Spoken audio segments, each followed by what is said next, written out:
દિલ્હીમાં થયેલા આતંકવાદી બોમ્બ વિસ્ફોટ પછી સમગ્ર દેશમાં રોષ ફેલાયો છે. આ વિસ્ફોટમાં 13 જેટલા નિર્દોષ નાગરિકોના મોત થયા છે, જ્યારે 30થી વધુ લોકો ઈજાગ્રસ્ત થયા છે. આ ઘટનાની સમગ્ર વિશ્વમાં કડક નિંદા થઈ રહી છે. દિલ્હીના પડઘા અમદાવાદ સુધી સાંભળવા મળ્યા હતા. આજે એનએસયુઆઈ અને યુથ કોંગ્રેસના કાર્યકરો દ્વારા અમદાવાદના હાડકેશ્વર વિસ્તારમાં વિરોધ પ્રદર્શન કરવામાં આવ્યું. તેમે દેશના ગૃહમંત્રી અમિત શાહે તાત્કાલિક રાજીનામું આપવું જોઈએ તેવી માંગણી ઉઠાવી હતી. વિરોધ પ્રદર્શન દરમિયાન પોલીસે તાત્કાલિક કાર્યવાહી કરતા કોંગ્રેસના તમામ કાર્યકરોને કાબૂમાં લઈ ધરપકડ કરી હતી.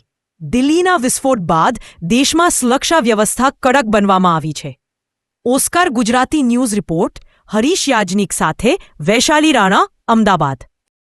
2 દિવસ પહેલા દિલ્હીમાં થયેલા બોમ્બ બ્લાસ્ટના વિરોધમાં સમગ્ર ભારત દેશમાં એક પ્રકારની જ્વાળા ઉઠી છે. બધા તમામ લોકોનો ભારે વિરોધ થયો છે. લોકોને ભારે દુઃખ થયું છે. અજાણ્યા અને નિર્દોષ નાગરિકોના આ બોમ્બ બ્લાસ્ટના મોત થયા છે. દરેક જગ્યાએ આંદોલનને શ્રદ્ધાંજલિ આપવામાં આવે છે. આપણી સાથે અત્યારે અમદાવાદ શહેરના હાડકેશ્વર વિસ્તારમાં યુથ કોંગ્રેસ દ્વારા એક ભારતના રાષ્ટ્ર જે ગૃહમંત્રી છે એમ રાજીનામું માંગવાની અપીલ કરવામાં આવી છે. આપણી સાથે સ્થાનિક નેતા ઉપસ્થિત. આપણું શુભ નામ? રાકેશ કનોજી, અમદાવાદ શહેર મહામંત્રી યુથ કોંગ્રેસમાંથી. આ આંદોલન આપ કેમ કરો છો? આપણી માંગણી શું છે?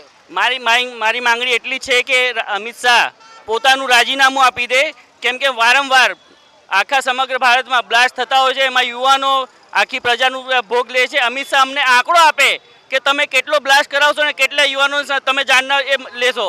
અમને એક આંકડો આપે. અને અમિત શાહ અને નરેન્દ્ર મોદી તાત્કાલિક ધોરણે રાજીનામું આપે, કેમ કે જ્યાંથી હરિયાણાથી ગાડી આવી ત્યાં બીજેપીની સરકાર છે. દિલ્હીમાં જ્યાં બ્લાસ્ટ થયું ત્યાં બીજેપીની સરકાર છે. બીજેપીને જરાય હોશ નથી કે તમારી જોડે લાલ કિલ્લાની આસપાસમાં ત્યાં બ્લાસ્ટ થયું છે, ત્યાં એટલી નજીકમાં તમે બ્લાસ્ટ થઈ ગયું છે, તમને એટલું હોશ નથી કે તમારી જવાબદારી શું બને છે કે ત્યાં એટલી નજીકમાં આતંકવાદી આવી કઈ રીતે જાય. જ્યારે નરેન્દ્ર મોદી સાહેબ અમદાવાદમાં પ્રગટ થાય છે ત્યારે યુથ કોંગ્રેસ એનોસાના શું કહેવાય સભ્યોને ઘરમાંથી કાં તો એમને લોકેશનથી શોધીને અટકાયત કરવામાં આવે છે. તો આ આતંકવાદીઓને કેમ અટકાયત નથી કરતા? કેમ પકડી નહીં પાડતા? કેમ લોકેશન નથી શોધી શકતા? તમે જોવા જઈએ તો આ એક વિરોધ છે. હવે આવનારા દિવસોમાં કેવા પ્રકારની પ્રતિક્રિયા આપવામાં આવે છે એ આવનારા દિવસ છે. હરીશ શાહી સાથે વૈશાલી રાણા, ઓસ્કાર ન્યૂઝ, અમદાવાદ.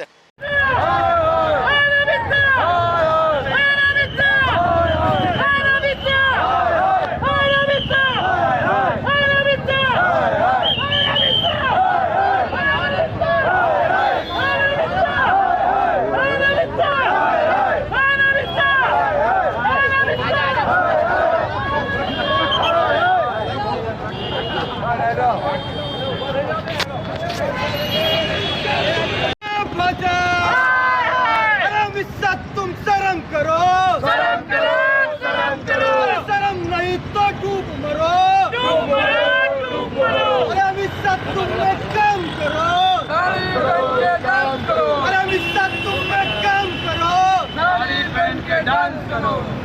अरे अमित शाह, अरे अमित शाह, राजीनामा आपको, राजीनामा आपको, राजीनामा आपको, राजीनामा आपको,